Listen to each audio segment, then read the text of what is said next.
record. I want that to be on the record. So just because you look a little bit different, what was? Tell me that. What's? Yeah, on the record. Don't shout. No, yeah. Yeah, just because you look a little bit different from others, and if it gives you good reason to go to America, then everybody, most of the people here should go to America. Well, that's the thing. The argument that he makes is that in the rest of the video, which I'll ask you guys to watch for your homework, is to he meets a lot of half Koreans, and by and large the ones that he meets are working as prostitutes. They're suffering a lot. They grew up in orphanages. They never knew their fathers, because Amerasian, like nowadays, we think of half Korean and we think of half Korean, half Vietnamese, half Korean, half Cambodian, because the farmers bring in their wives. But then a lot of them were GIs who came and left, and they never knew their fathers. So I mean, think about how. So I agree. I totally agree. I think that people nowadays stay if you want to stay, leave if you want to leave back. In my opinion, it's hard to say, but I think she had you'll see in the video, but it is hard to say, because my cousin is a half white, half Korean, and then he lived in Korea until 17. He was picked on so badly. Yeah. So he went to America with his mother, Korean mother, and now he works at Microsoft, and he has a really good life.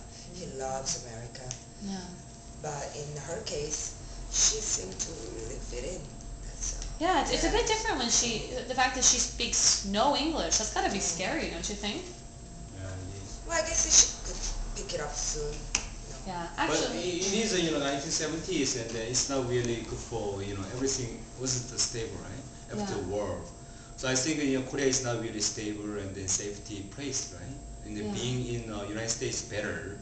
And as I told you, like she was not treated nicely means at least it's not really good to live with her uncle. So I believe 1970s is not really good. So being in United States is better than being in Korea. Not opera things only.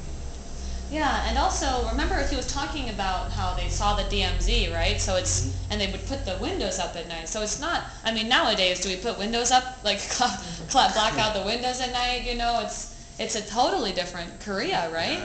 Like none of us were very old in the 1970s, so we don't know about how life was really. But like think about our parents, not my parents, but yeah, it's different, right?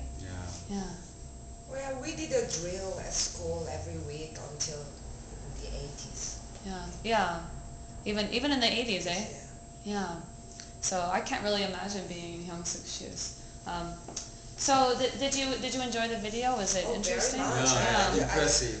Love to see it all. Yeah, well, I'll send you guys the link, and you guys can watch the rest of it, and we'll talk about it some more. Just go to TED video and then type I'll Sloman. Rick Sloman and Amerasian, and you'll find it. Yeah. Oh, Amerasian. Yeah, try to watch it without the maybe with English language subtitles. It's not when you had the script to read, it wasn't that difficult. So Amerasian means American Asian, right? Yeah, American and so Asian. So I cannot say someone who was born, Korean who was born in United States. So yeah, we actually call it a gyopo as well. Gyopo, like banana means, banana like a fruit, right? Well, is that? This is kind of like discrimination word, but people call like, gyopo, banana in Canada. Oh, so banana means, you can imagine, right? Yeah. So it's kind of discrimination. They look fine, their life looks really great, but people call them banana. Means like, they speak English. No, you are not from here, man. Something like that. Yeah. So maybe that kind of indicates that maybe she'd lose her cultural center. Like if Hyun-suk leaves and goes to America, will she still be a Korean? Like if she grows up the rest of her life in the United States, will she maintain her identity?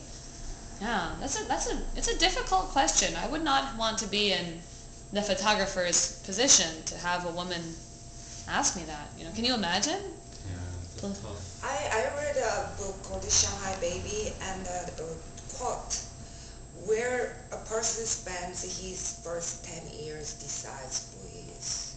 Yeah. So she will never forget. Yeah. So what happened to her? Well, you'll have to watch the video. So I'm sure she, everything turned out well for her, and